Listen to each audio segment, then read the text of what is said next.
Welcome back to the HGC. beGenius and Fnatic going at it at the moment, and Fnatic is up 2-0 after an impressive comeback.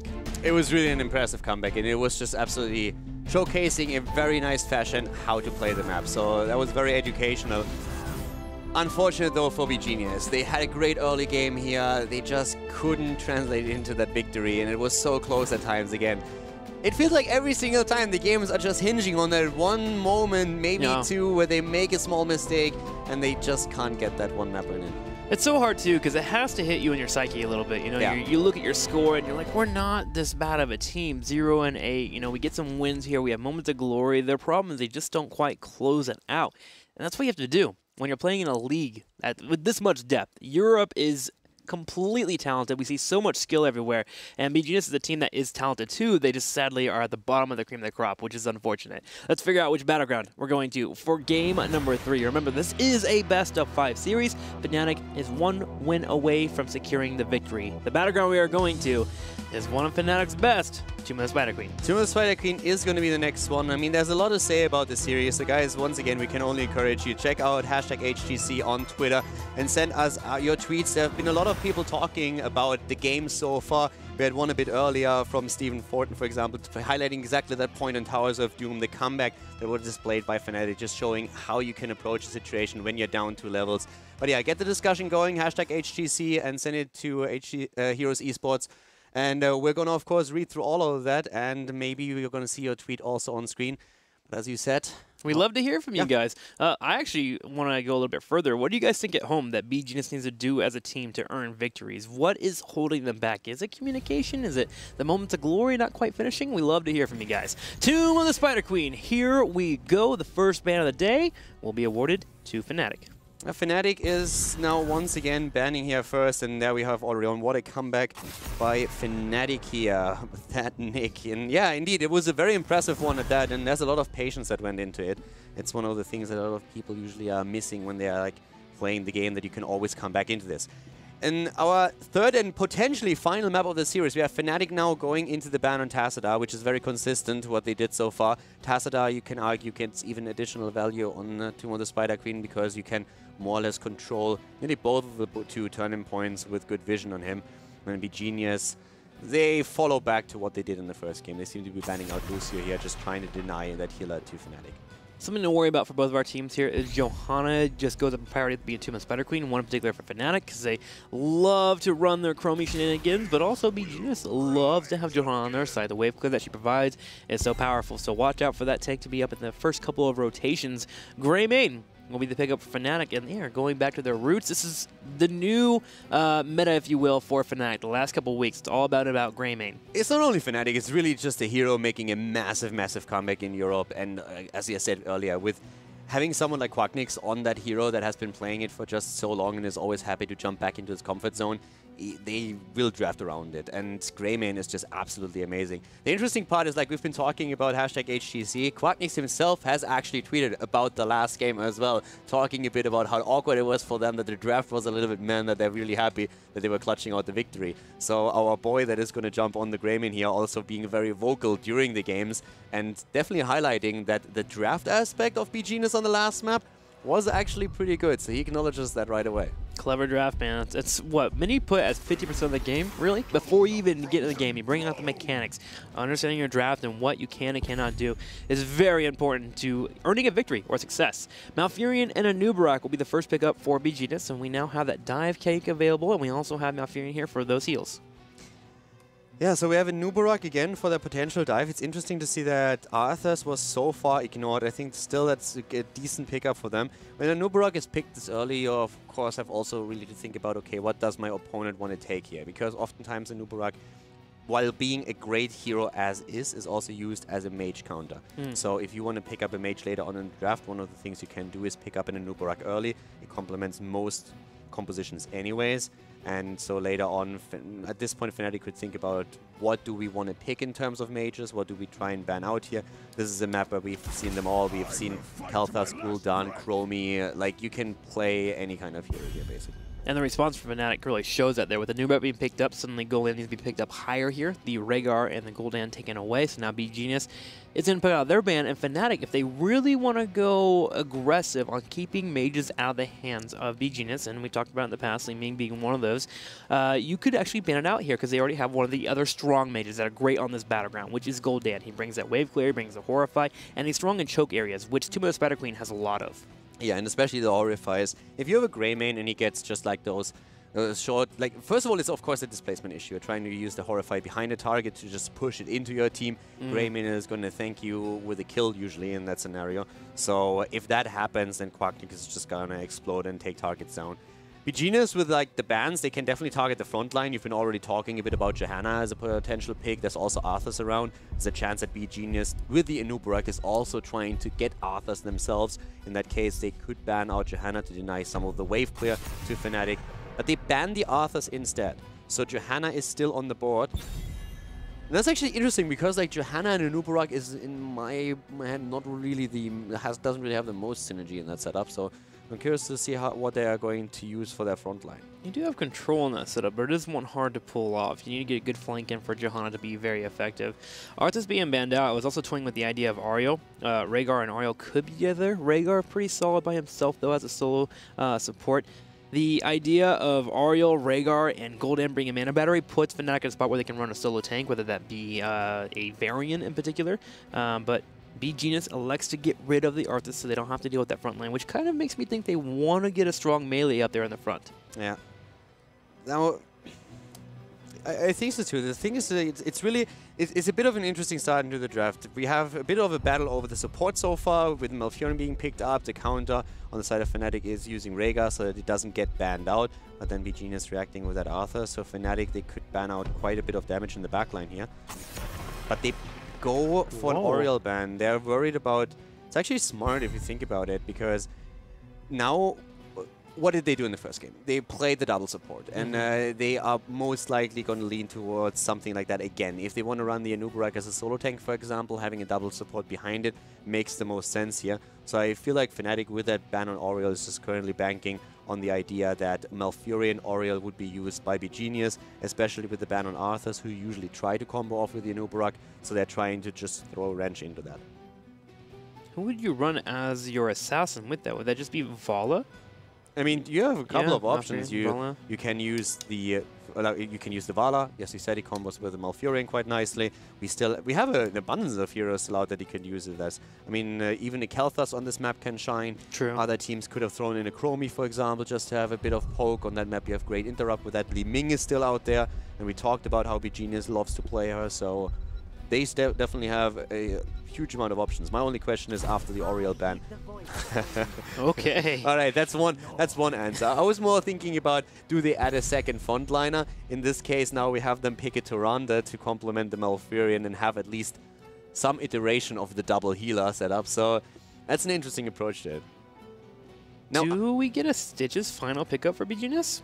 There's always that mix up there. Is that too heavy on the Warriors and not enough damage with Kel'Thas? I don't think... If you play double support, double tank, I think you always have to go for like an auto attack. Yeah, you need a Bruiser or something like that, like a Sonya or an Artanis. You're too cooldown dependent if you are going only into a Kel'Thas as your backline, I feel.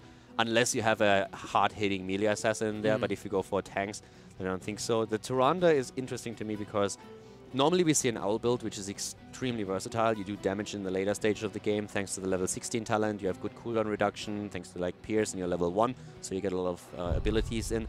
But we have seen in the past, especially by the Russian teams, more auto attack Tyrande. And with the setup that they have, they could actually try that. So they could change the build on Tyrande to get a bit more damage out there. Whoa, Johanna Stitches. I feel like that Stitches takeaway was because they possibly thought of seeing a Dignitas Stitches into Tyrande here. So they just take it out, get rid of that possibility here. You can go Putrid Bile, and you can pretty much peel that entire team on the left side. You can dive past the Tyrande, and if she gets stuck with the Putrid Bile, that Tyrande's dead. 100%. Yeah, it's more or less... I mean, after losing against Dignitas as the Western Clash with Stitches making an appearance... Exactly. Post-traumatic Stitches syndrome. Yes, exactly. Okay, so our final pickup being here for beGenius, I was thinking about another warrior because they have a new Brack, but you do need that kind of damage that's coming in. If there's anyone in particular that I would move into, if I was going to pick up an auto-attacker, I would actually wouldn't mind an Artanis or even a Sonya here. Sonya would be able to get on that back line, deal with Rhaegar and Gul'dan. Artanis does have a hard time dealing with Rhaegar in particular because of the totem, so we'll see what beGenius moves into. But they definitely need something that can get in the front line and apply damage, because picking Tyrande, you want to get kills early. Yeah, you need to get something that is able to do damage right now. And they go into a Thrall, which is fine, I guess. But I think at this point, this is definitely something they were forced into. This is one of those things where I'm like... It feels like Fnatic just like stopped them every step of the way. It looked at the beginning as if that double support would really come back. Then the Oriel gets banned out, and they're like, all right, that's fine. We're going to pick another tank. Adapt. The tanks are already banned to a certain extent, so all of a sudden Fnatic picks the double there. And then like, so how do we run this? I guess you could have maybe think about a Ragnaros even. That might have been something. Sure. You have a stun set up on the side of a Nubarak, so you can use that. You can follow up with Tyrande. Then you get the Rag ult in. I would probably have liked the Ragnaros more than the Thrall. I think I like Thrall a little bit more for the early game because you get the Wolf, you get the engages in, and you look at it. You got Tyrande on your team, and you have a Gravity Lapse Kael'thas. That's your only main damage. You want to get kills early. You need to get kills early, and then you need to get Web Weavers to get pushing, so you have a chance here. So I think Thrall fits that a little bit more. Yeah, you have lockdown with both heroes. I feel like, of course, when you're talking Ragnaros, you don't have as much lockdown, but I don't really think you necessarily need because you have 3 already. It's true. That can provide that. But yeah, there's arguments to be made for both. They went with a Thrall, and I feel like this is a rougher game than the last one in terms of drafts. So for Fnatic, this is something that looks pretty decent so far. Good wave clear, good damage output. I'm curious to see how beGenius is going to run with this. Yeah, all the eyes are on beGenius here because you look at Fnatic and they just have standard city here. They have Greymane clear out. They have Rhaegar, who's wonderful support for helping with clear, and he helps sustain through the double tank set here. You have Stitches, who can make plays on his own. If they really wanted to, they could hook and do a Gorge here with Tyrande, Kael'thas, even Malfurion. Any of those 3 getting hit, they have no escape, and they're most likely going to be dead. And then you have Gul'dan and Johanna to add on top of that. Wave clear, engage, Blessed Shield, and you have Horrify. You couldn't ask for more. Yeah, and the next game, of course, is also the 3rd map in the series, which means that if beGenius loses now on Tomb of the Spider Queen, it would mean the end in this best of 5. So that's a bit of a problem for them as well. So they have to put everything into that last game right now, harness all the energy, and try to clench out a victory. Let's see if they can clinch it. Game number 3, coming at you guys. Best of 5 series. Can Fnatic close it out, or will beGenius start doing some button pushing? Let's find out.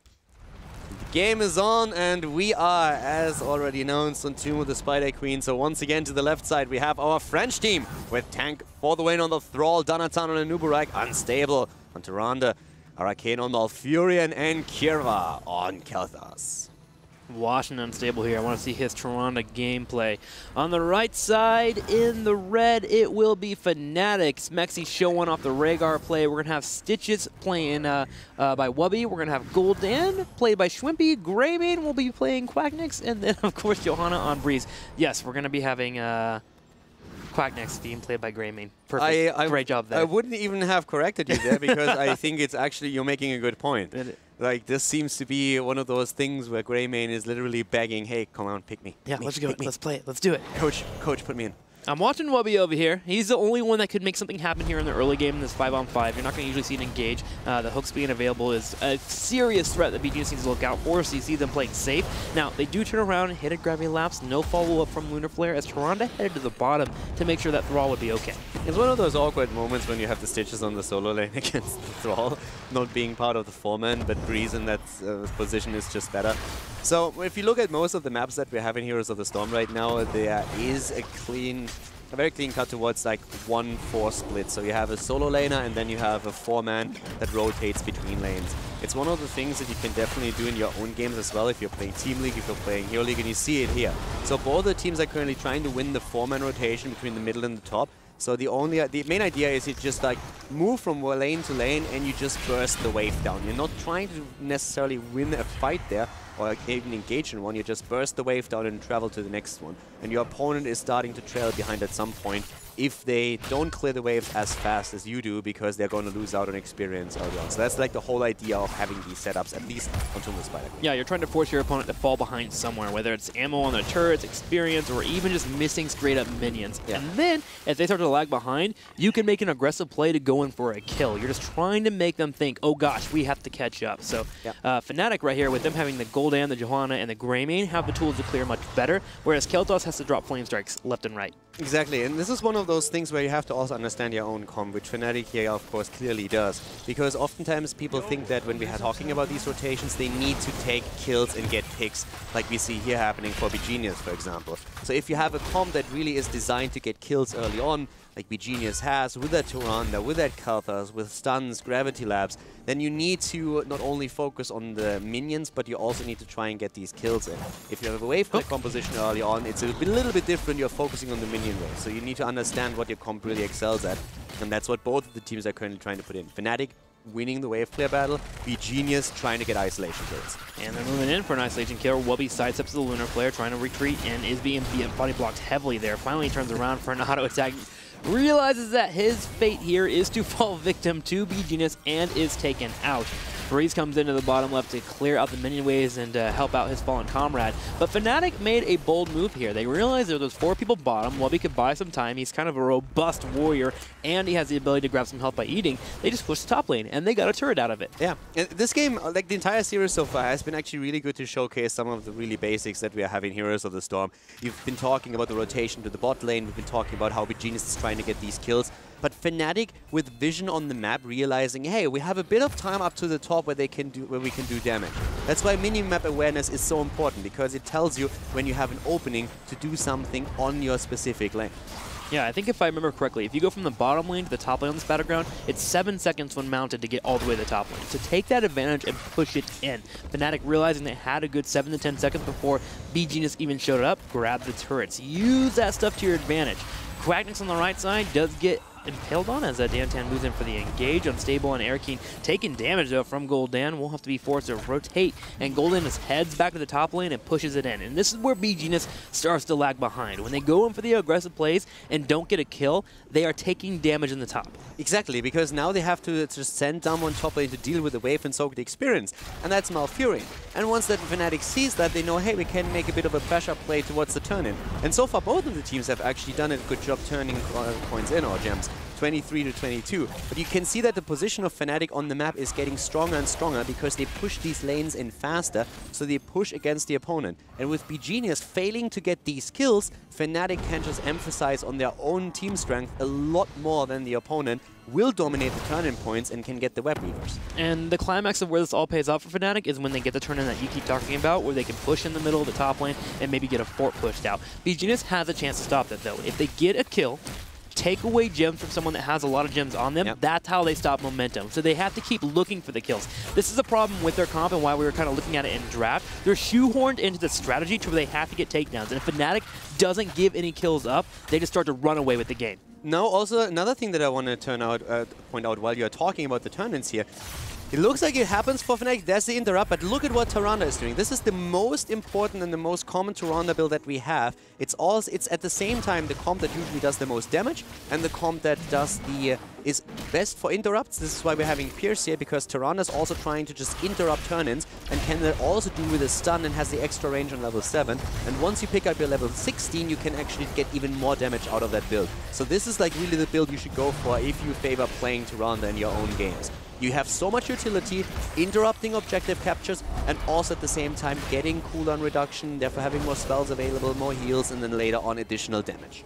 Do want to commend there. beGenius went in for an aggressive play against Fnatic. Fnatic turns around, gets massive corruption on 4 members. Greymane also brings in a cocktail and knocks everyone down for beGenius as they have to retreat to the left side. The healing numbers for beGenius would be much lower if they didn't have double support, but that double support is just hurting them so much because they have to play back so passively. The sustain is great for beGenius, and also they have so many interrupts. I've been talking a bit about Tyrande, but there's other heroes, Malfurion with the Moonburn. They have the Chain Lightning. It's really tricky for Fnatic, even though they push these lanes in to get the turn-in, because we have the entire time beGenius interrupting them, trying to sneak their own turn-in at the same time. So this is actually pretty cool. I mean, just look at the levels here. We are at level 9, nearly 9.5 for Fnatic, and we haven't seen a Web Weaver wave yet. Normally that happens way, way earlier in the game.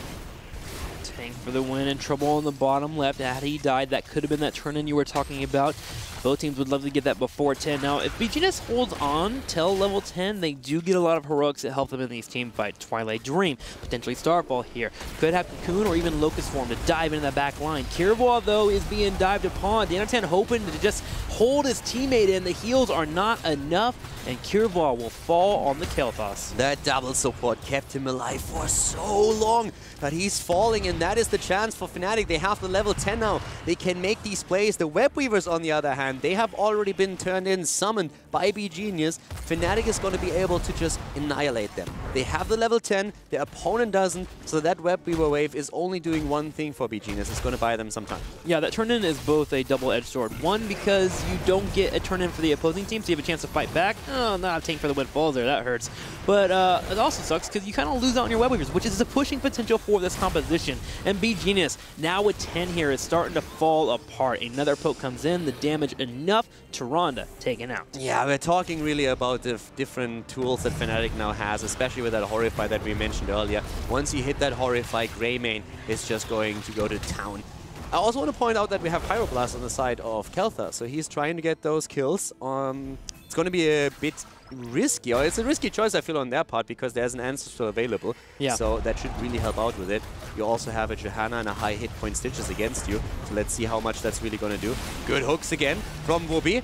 And we have already a lot of damage in that backline. Arcane is incredibly low, holds 22 gems, needs to be very careful now as the fight continues around the turning point. Well, Tyrande comes in and gives him a slight heal there. Kirval keeps up with the poke. Tank for the win did a good job of bullying Quacknix in the top and get him down to low health there. Another hook coming out. Wubby is just not missing. It is going to be a Gorge. Can he get him behind the wall? No, the Sundering to stop it, and we're going to have a turnaround here. Big Ancestral. Malfurion goes in for a Twilight Dream, but it gets interrupted. Malfurion down. Wubby, on the other hand, falling too. They need to pick up these gems, and they move in immediately. The stun of Tyrande misses, so Fnatic can move back, and once again, the Horrify taking down Thrall. And this is just Quacknix going to town now, trying to go for Unstable, trying to jump in, dodges the stun, goes in again. Tyrande is eliminated. They go for Danatan, and they confirm the kill against the Nubarak. And Smexy with enough heals to keep Swimy alive with the Pyroblast on the right side, and that's going to become much more difficult to do as well. We're going to have the Ancestral being available, and as you mentioned, Stitches and Johanna are just not good targets for that Pyroblast. The big gamble for beGenius does not pay off, and it gets worse as we get to the late game. Breeze has 58 gems. Once that they clear the Web Weavers here, just descending, Breeze can turn in himself an entire wave. So once Johanna sneaks off to the turn-in spot, beGenius needs to be quite careful. And they are in a rough spot now. And we have level 13 talents, so they have the talent advantage. The Web Weavers are coming in. Enough gems for Fnatic to get another wave. This is tricky. Also Gorge here for Stitches, so if a hook hits and he gorges, he can walk away. They can get another isolation kill. This is rough. This is rough. beGenius did a solid job when the Gorge went off in the last fight of engaging. It's what you want to do against a Gorge comp. You want to decide to either give up the person or go for a hard engage. The Sundering came out and they almost turned that fight around, but sadly the Twilight Dream being interrupted allowed Fnatic to go off. And like Arcane's positioning on that Malfurion here a couple of times, you could really see Stitches just waiting for the cooldown on the hook to come off so he can finally go in and get that Gorge. He's baiting him, I want to say. Like that is taunting level positioning that we have from Malfurion a couple of times here. But in this case, it did not matter. Wubby, on the other hand, sees the Thrall. They're moving in for him. Needs the heal. Where's the Ancestral? Not coming through. Smexy moving to the front. Is not in range. Finally, he's there. And there's once again the attempt for the Pyroblast. Did not work out though. So many interruptions. Oh my gosh, the instant cleanse from Smexy. We're going to have Tank for the win on the back right. He's being focused down. We're going to have some Living Bombs connecting with a few members. Hook on Danatan. He's being chased here as well. Breeze going to lead the charge with a Condemn. Another takedown for the team. There was almost a kill 3 times there for beGenius, but because of Cleanse, because of Horrify, and because of Ancestral Healing, none of those kills actually went off. Fnatic is running like a well-oiled machine right now. And I think Breeze has a secret girlfriend. I mean, this guy is just collecting gems right now. He doesn't even try to turn them in. 67 at this point. Like, maybe he gets a special prize if he gets 100. Like, I don't know, unlocking the special mount. Who said diamonds are a girl's best friend? Yeah, it's gems. Let's just look at this. all that bling bling. 71! I mean, come on, kiddo, turn them in. Gonna invest those into some stocks for the future here. Fnatic being super rich. Breeze on the left side. Can move him for that turn in and turn in like it was easy like a breeze. Danatan on the left side, poking, taking some damage from Gold Dan. And beGenius is about to get 13. You okay over there, man? You got something in your lung? Dude, like, that was the worst pun you made yet. You had some amazing ones last weekend, but that one... It's Friday. We got a few more days. We'll get him going. 16 to 13. Big Blessed Shield. Quacknick's moving in. Danatan escapes for now. Oh, my God. Another hook. And he body blocks. Doesn't even have to use Gorge here. It's going to lock down. Could you see how Araken at some point just decided that his life was over? Like, Stitches, this is the reason why Stitches doesn't go. Oh my God, not again. Stop it. Gorge goes out, big engage, Totem here on the side, continue poke here. And with this being game number 3, you can literally see beGenius being deflated. Oh my! How does he do it? He just hits Q. Please stop. And then the last hit kill steal from Quacknick, who dove over the wall to confirm the kill with go for the throw. It was just like, I got this. It's a 4-level lead right now, and Fnatic is just rolling this down. Oh, okay, we have finally a turn, and apparently, who was it? Was it Breeze? Yeah, it was Breeze. He still has 22.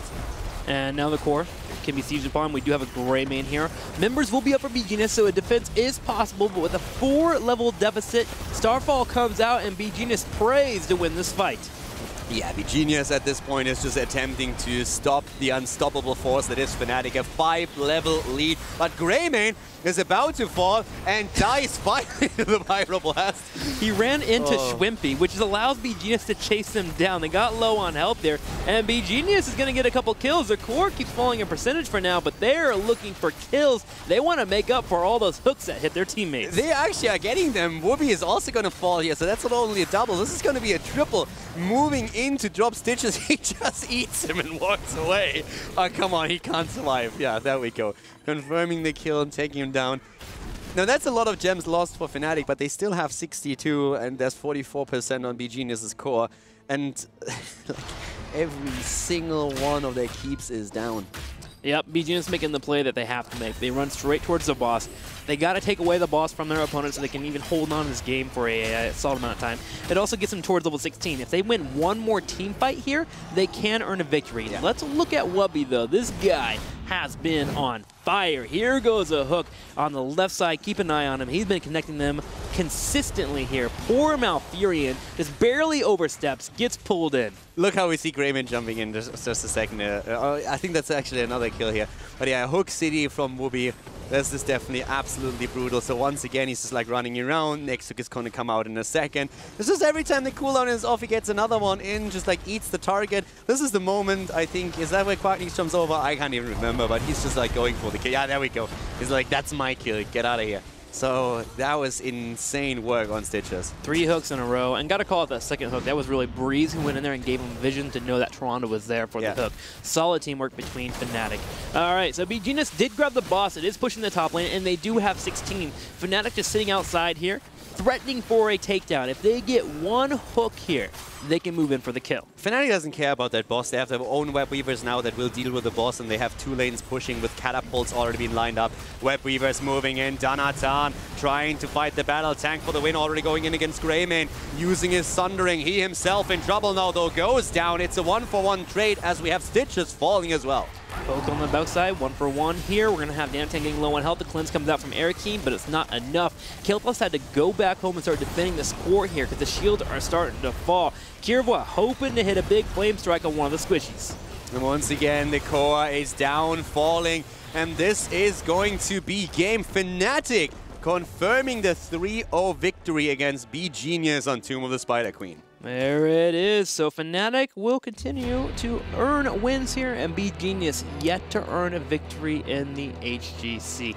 Unfortunate for them, but man, did Fnatic come in game number 3 and show why on Tomb of the Spider Queen they just do not lose. It was actually a fantastic series that they played here, and especially those hooks that we saw, they were absolutely brutal. They controlled the turning points just so well, and especially the early game up to level 10, this was where beGenius was able to push back against them, but then once level 10 hit and those hooks started to come in, those horrifies, the isolation kills, that was just too much for them to handle. Well, beGenius has one more chance this weekend. On Sunday, they will be facing off against Dignitas. Gosh, it's so hard to say. Just knowing their record, they really need to bring something together, but it's going to be against one of the best teams in Europe right now. Dignitas has just been on fire as of late. And then again, Fnatic, they have another match tomorrow. They will be facing off against the Playing Ducks. And the Playing Ducks, boy, they have been a team that has been looking on or off. They're either hot or cold. Yeah, exactly. Against Dignitas, they get completely destroyed. They look pretty bad in that game, but also they went up against Dignitas, who just made them look bad, and then they completely flipped the switch against Team Liquid and looked like one of the best teams in the entire league. It was insane. They played so well there. They had insane plays on every single one of their players, especially, of course, we saw once again Sport Billy with completely outstanding performance on Zeratul, on Medivh, and on his Falstad as well. But yeah, that was an interesting one, and I can't wait to see the Playing Ducks again. Yeah, it's going to be a good one. That's happening tomorrow. But let's talk to Swimy. Swimy, thank you for joining us. How are you? I'm very good, thank you. How are you? Oh, I am good. It's always great to hear from you. Congratulations on your victory today against beGenius. Did you think it was going to be a 3-0, or did they give you any fear in that matchup? I mean, obviously, coming into this, we expected a 3-0. They haven't looked very strong, to be honest. I mean, the result speaks for itself. So we expected a 3-0. Second game got a bit closer than we thought, yeah. Yeah, about that comeback. What are you guys telling yourself? You're about midway through. You're down, what was it, 26-4 or something, or 6 at some point. Regardless, you have to make a comeback to start earning a victory there. What are you guys saying to each other to give yourself that reassurance that you can earn the victory? I'm not really sure what we said. We said we can still win team fights, I guess. That's the only way we win. So, yeah, that's pretty much what Reese said, I think. Or Quack, I don't know, someone. Awesome. Well, over to Caldor over here. Yeah, first of all, congratulations. And also, thank you very much for waking up Quackness yesterday for the interview. That was good. What about our Chromie? I thought that maybe on Tomb of Spider Queen we finally get to see our Chromie again. Was that even talked about? I don't know. We still practice Chromie some, but not as often as we used to. But if the pick fits, you will for sure see it coming soon, yeah. Okay, so last season, or like in the last few months, it was basically one of the heroes that you wanted to put to bring in a little bit to play more. If you could give us the one hero that you think is undervalued right now and that you personally would like to see in play, which one would it be this time? Uther, for sure. Uther. I won't play it, but I want Smexy to play it. I think it's very underrated. I think the rework was not necessary. Wow. Okay, then. Well, before I let you go, I want to ask you about Dragon Shower. You guys seem to ban out that battleground a lot. Is there a reason for that? So we used to ban out Battlefield of Eternity every time for like 9 months. And then we started losing everything on Dragon. Like, we lost every game on Dragon. So basically, we just started trying to play Battlefield again, and it worked out pretty well. So we just don't play Dragon anymore. I mean, have you tried Murky Top? China made it work. It's pretty good. Jeez. You should try that, yeah. You should try that. Don't worry, I got you. I got you with the coach. And thank you so much for joining us, per usual. Before we let you go, any shout-outs? Monster energy drink, very good. Keep me very alert. Awesome. Yep. Well, good to hear. Thanks again. Congratulations for your victory today. Next week, we got a lot of cool stuff coming at you. Heroes 2.0 is finally here. Yes, this last weekend is the last weekend you have to play Heroes 1.0. Lots of amazing stuff. Mega bundles in the work. The mega bundles are exciting. The mega bundles are insane. Okay, this is literally how this happened to me. I went on Reddit and I read about the mega bundles. I clicked on the link, I read it on the website, and I was just like, this is actually fantastic. These bundles are awesome, but yeah, there's so many heroes in it. Even with a discount, they're going to be quite expensive. Then I click on the first comment and it's just like, oh yeah, by the way, we give us you enough gems so you get one for free. And I'm just like, what? What? Holy macaroni. Blizzard is being kind to us and we are excited for it. I actually might make a new account so I can have that assassin bundle. To be absolutely honest, guys, if you are regularly watching Heroes, if you maybe don't have an account yet, if you just have friends that you haven't really been able to convince to play Heroes of the Storm yet, you would be down to earth stupid to not use that opportunity to just go in and tell them, hey, listen, there's like a ton of heroes that you get for free. Go in and play the game, at least log in and play a little bit. This is the opportunity to convince friends to give the game a shot, because HGC is amazing, but what we are having coming with 2.0 is absolutely fantastic, and this is that everybody benefits from, especially, of course, the new players. I mean, this is one of the most fantastic opportunities. I can't wait for that to hit. Now is the time to get into Heroes of the Storm if you want to. Now, also, on the 25th, on Tuesday at 11 a.m. Pacific time, this channel, the one you are watching, make sure to be following. We're going to have a big show about the Heroes 2.0. We're going to have a show match going on. We're going to have big guys coming in. Chris Ziggety, guy with the beautiful long hair and plays bass. He's going to be here to hang out. Also, Alan DeBeery. So make sure to come over to this area. It's actually just going to be Alan DeBeery showing up here, the game director for Heroes of the Storm. We'll be able to talk to him, get some interviews going on. Lots of information really happening on that day. It's going to be a great show. So make sure to come here and check it out. I believe you're going to be casting the show match, Exactly. right? I'm going to be casting the show match together with Drat. And in general, there's like with 2.0 coming in, there's so much stuff happening right now. You don't even know how to talk about all of it because there's like 50 different areas where you're trying to just like get the info out, and it is absolutely insane. You can of course read up about all on that on the website.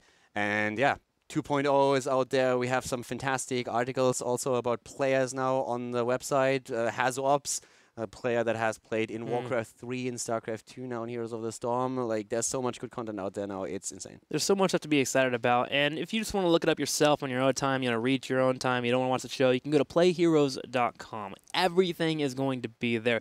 Find out information about Battlegrounds, find out about the heroes, find out about the mega bundles. There is so many tools available to you. We seriously want to get you guys in this game and having fun. If you've been enjoying the HGC and learning professional play and you want to be the next guy to play, this is the time to do it. This is going to be it here for game number 1. We'll be back in the next series right after this commercial break. Thanks for hanging.